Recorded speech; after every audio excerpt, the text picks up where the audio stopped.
This is one of the most common questions I get, and it usually arrives sounding a little embarrassed. I'm 62 years old. I've got about $900,000 saved for my retirement. I'd like to wait until I turn 70 to file for Social Security, but that means that I'd have to take all the money that I need to spend out of my portfolio. And when I run the math on that, that works out to about a 7% distribution rate. But everybody says that the safe distribution rate is 4. So if I take 7% out in the time before I file for Social Security, is that being reckless? I've been a financial planner here in California for a long time. I've worked with a lot of people on this exact topic, and I want to go through this specific question properly, because that 7% scares a lot of people out of a decision that would actually leave them on stronger footing long term. So we're going to run it. We're going to take $900,000 at age 62 and model 2 different versions of the same retirement. One where you file for Social Security right away, and one where you fund your expenses from your portfolio and wait until 70 to file for your Social Security benefits, which feels a little bit more dangerous. Then we're going to put both of them on the same chart and watch what happens to the withdrawal rate over 30 years. Because there's a moment on that chart where those two lines cross,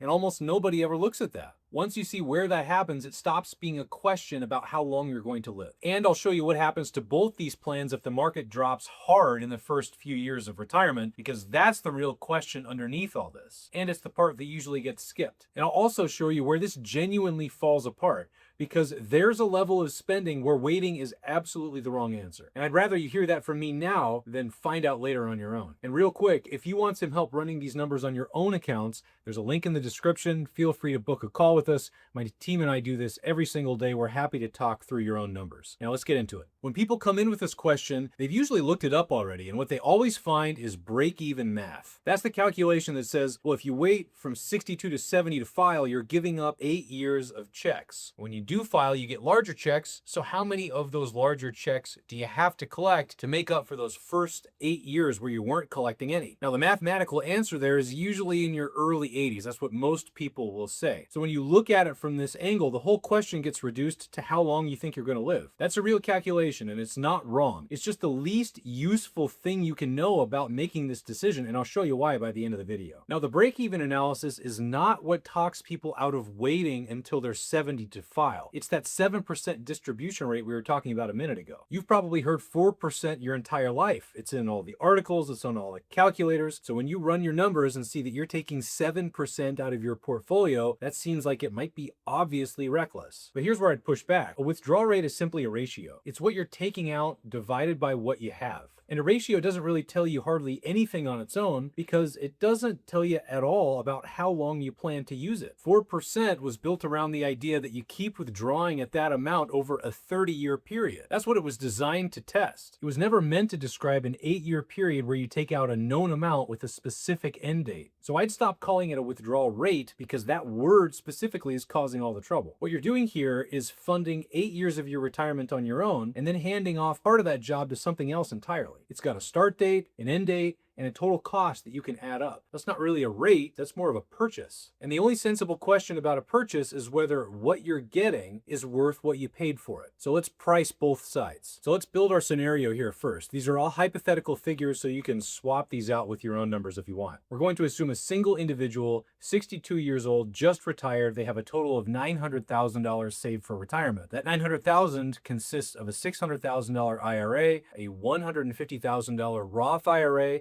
and a $150,000 taxable brokerage account. They want to spend $65,000 a year. They don't have any pension. Their full retirement age for Social Security is 67, and if they file for Social Security at 67, they'll get $2,800 a month. We're going to use an average long-term rate of return of 6% and an inflation rate of 2.5%. And I'm going to circle back to this at the end, because those two numbers do quite a bit of work in our scenario here. So option A is to file right now at age 62. First, what this costs long term. So if you file right now at age 62, that $2,800 benefit at age 67 will be reduced to 70% of that amount, or $1,960 a month. And that reduction never goes away. So instead of collecting $2,800 a month, if you file at 62, you'd be collecting $1,960 a month, or about $23,500 a year. Now the plan. So this person wants to spend about $65,000 a year. Social Security is going to cover $23,500 of it. That means that the portfolio is going to need to supply the other $41,500 per year of spending. You divide that amount into $900,000 and you get a withdrawal rate of 4.6%. And notice how comfortable that feels. 4.6 is less than 5%. You've got money coming in every single month from Social Security over the entirety of your retirement. If somebody showed you that plan, you'd probably say that it looks fine. And that's entirely accurate because it looks pretty good. Now, if we roll that forward 8 years to age 70, the portfolio balance actually grows to about $988,000. So it actually grew. Hold on to that number for a minute because we're going to circle back to it shortly. Option B is to wait until 70 and fund the entirety of those 8 years yourself. Now, the number most people will quote here is the gross withdrawal rate. You take $65,000, you divide it by 900,000, that's a withdrawal rate of 7.2%. And if you run the projection forward over an 8-year period, you'd be taking a total of about $569,000 out of the portfolio. But that's not quite what waiting costs you. And I want to be careful here because this is usually where the conversation goes wrong. Person who files at age 62 is also taking money out of their portfolio over those 8 years. They're pulling roughly $363,000 in total out of the portfolio over that stretch. So an honest comparison is at $569,000 versus nothing.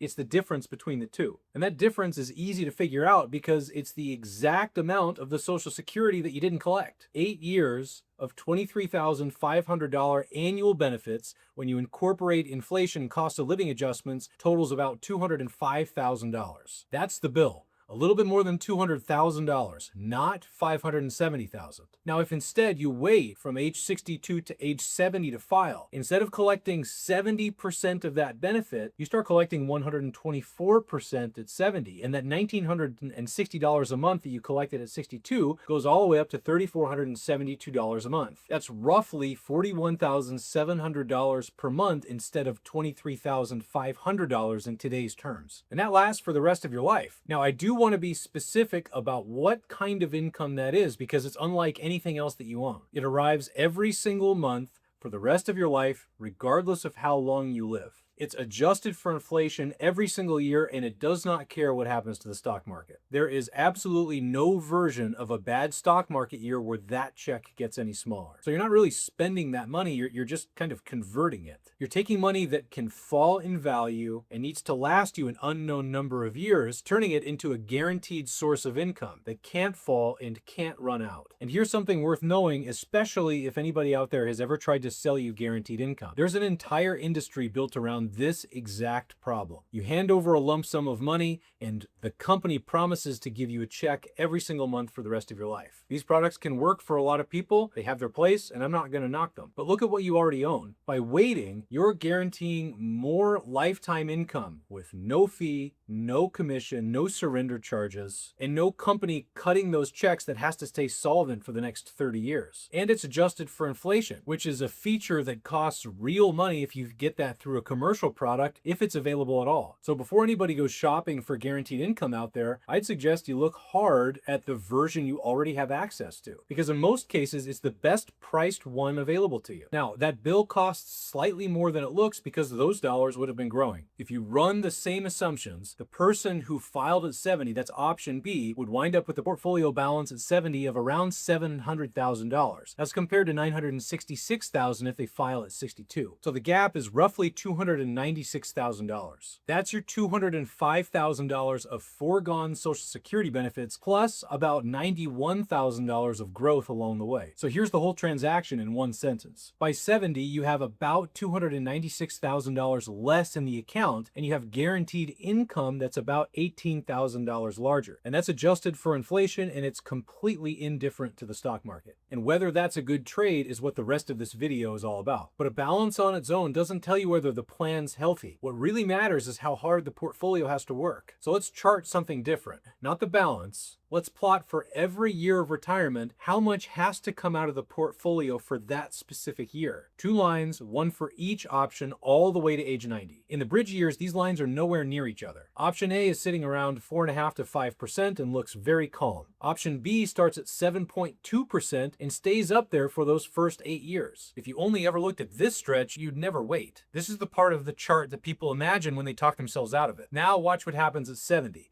Because both lines move at once and they move in opposite directions. Option A's benefit turned on years ago and it's relatively small, so it's been drifting upward the whole time. At 70, their spending's inflated to about $79,000. Their Social Security with cost of living adjustments has gotten up to $28,800, which means the portfolio needs to supply around $51,000 per year spending. This is against a portfolio balance of $996,000, which comes out to a withdrawal rate of 5.12%.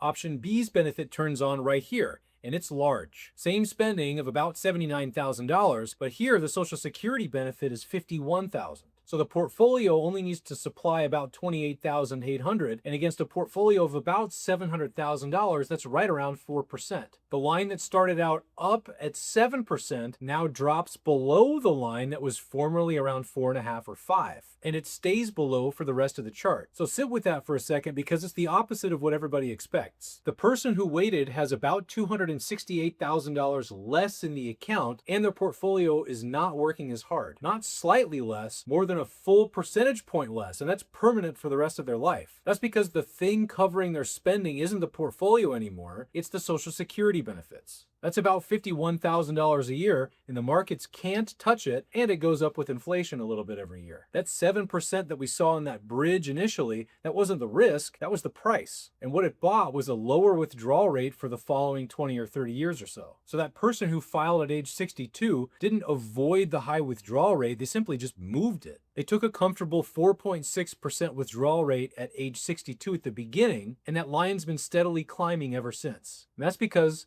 their floor is smaller and the portfolio has to cover the difference from this point forward. One of these two options paid a temporary cost, the other accepted a permanent one. Now, everything that I just showed you rests on an important assumption that is simply not going to happen. This chart assumes that you get 6% growth out of your investments every single year, no matter what, and in reality, the markets simply don't work like that. And the danger of pulling out 7% from your portfolio early in retirement isn't the withdrawal percentage. It's that you might be taking a larger withdrawal during the years when the market could be falling. Two people can average the exact same 6% long-term returns and wind up with completely different outcomes depending on if they get the good or bad market years at 63 versus 83. At 83, you barely notice. At 63, you're selling into a decline to pay your bills, and those shares don't come back for the recovery. So a single projection isn't really enough. What we want to do is run this 1,000 times with 1,000 different sequences of returns and possibilities that the markets go up or down at any given point, and then count in how many of those 1,000 trials we wind up with money in the bank. When we run that for option A, we come back with 65%, or 650 of those 1,000 trials resulted in dollars left in the portfolio after 30 years. Option B had a result of 89%, or 890 out of 1,000. So that higher withdrawal rate during the bridge didn't make the plan more fragile. A bigger floor just means less of your spending depends on the markets. And across 1,000 scenarios, that matters more than the withdrawal rate in those first 8 years. This doesn't mean that waiting is necessarily safe. It means that here, with these specific numbers, that bigger floor was worth more than the smoother start. If you change the spending or the account mix, that can flip. Now, this isn't all or nothing. If you file at your full retirement age of 67, that lands right in between the extremes for pretty much every measure, and for a lot of people, that's the right answer. In our office, we like to model all three for people because the difference between 67 and 70 is usually a lot smaller than the difference between 62 and 67. Now, if you want to see where your own two lines cross and what your withdrawal rate looks like after your benefit turns on, this is the kind of stuff my team and I do every single day. There's a link in the description. Feel free to book a call with us. We're happy to chat. Something else is happening in these bridge years as well, and break-even math captures none of it. Think about your tax return from 62 to 70 if you're waiting. No paycheck, no Social Security, no mandatory distributions, because those don't start until age 75 for anybody born in 19 1960 or later. That's the lowest income you'll ever have as an adult, and it lasts for 8 years, which means that the money needed to fund your bridge can come out of the tax deferred accounts at lower rates that you'll never see again. There's $600,000 in that IRA. Move some of it out during those bridge years when income is lower,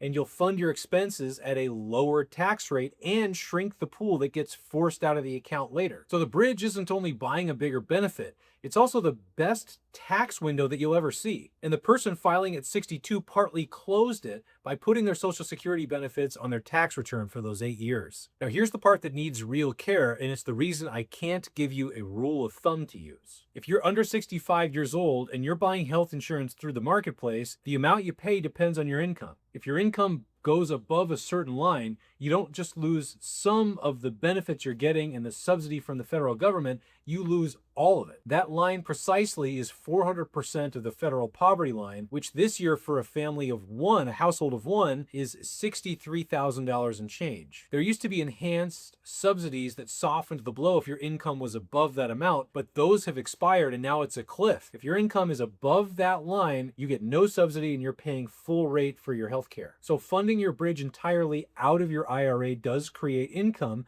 and that income can cost you thousands of dollars of extra premiums from your health care between the ages of 62 and 65. That means the answer is usually not just one account. You pull some of what you need from that IRA to fill up the low brackets, and then you fill the rest of your spending need up with distributions from your taxable account and the Roth IRA. That could help keep you under the line. And then when you're 65 and on Medicare, you can take more of your spending needs out of your IRA because that cliff that we've been talking about is behind you. That's not something that you can eyeball. That's a year-by-year projection. And it's the reason that this needs modeling instead of arguing about it. Now, the last thing that bigger benefit buys is protection against the one risk that you really can't do anything about. Every other part of your plan has to guess how long you're going to live. Social Security doesn't guess. It just pays you every month until you're gone. So the scenario where waiting looks the worst is also the scenario where you needed the money the least. And a quick warning in the other direction, because I don't want you to overcorrect here. If you run this and your withdrawal rate at 70 and afterwards is 2%, that's not really a victory. Landing at somewhere around 4 means that you've sized this properly. Landing at 2 means that you spent those bridge years being a lot more frugal than you really needed to be. And those were your healthiest years. There are 2 ways to get this wrong, and underspending is the one that most people aren't going to warn you about. Now, I've spent most of this video making the case for waiting to file. So now I want to be clear about when I wouldn't. The obvious one is health. If you have some kind of condition that makes a long life unlikely, the math totally flips on you. You'd be foregoing 8 years of benefits just to lock in a larger monthly check that you might not collect for very long. And filing early there isn't a mistake, it's the right read given your situation. And the second one is the one that I really want you to hear because that's where the argument stops holding. Our example started with the bridge and a withdrawal rate at 7.2%. And I want to be careful about how I say this. That doesn't mean that the plan automatically works, nor does it mean that the plan automatically fails. In this particular situation, the high draw works up because it's only temporary, and under stress testing these conditions, it seems like it's going to work out. But 7.2% on its own doesn't really tell you anything about the situation because we haven't stressed it against bad years in the market occurring at the same time we're taking more from the portfolio. What I can tell you is as that number climbs, as that withdrawal rate climbs, your margin starts disappearing fast. I've had people run their own numbers and come in with year one distribution rates of 9, 10, even 12%. At that point, you're not buying anything, you're simply liquidating. And there's no size of Social Security benefit at 70 that can rescue from that. And here's what matters about all that. If your year one rate comes back that high, Social Security timing isn't your problem. Your spending level is. Waiting is not going to fix a plan that doesn't work. It's just going to break it in a different order. So run your year one number and then stress test it in that order. If it's in the double digits, the honest conversation here is about spending. It's about maybe working a little bit longer or some part-time income, not the age at which you file for your Social Security benefits. The third is your account mix. And this is where I see plans fail quietly. If nearly everything you own is in a traditional IRA, then every piece of spending that you take out during your bridge years counts as taxable income. And if that pushes you over the subsidy line and you're getting health coverage before Medicare from your marketplace exchange, those are going to be 3 of the most expensive years of your life because you lose out entirely on that subsidy. That can eat a real share of what waiting to file was supposed to buy you. And one more thing that never shows up in the software. Watching your balance fall for 8 consecutive years running is really hard for most people who spent the previous 40 adding more to the accounts and watching the balance grow. If you know you'd bail in year 3 and file anyway, then a plan based on you not doing that isn't much of a plan in the first place. It's better to pick something that you're actually going to stick with. So back to the original question. I'm 62 years old. I have $900,000 saved for retirement. Can I afford to wait? Here's how I'd answer it, and notice that none of these are break even. First,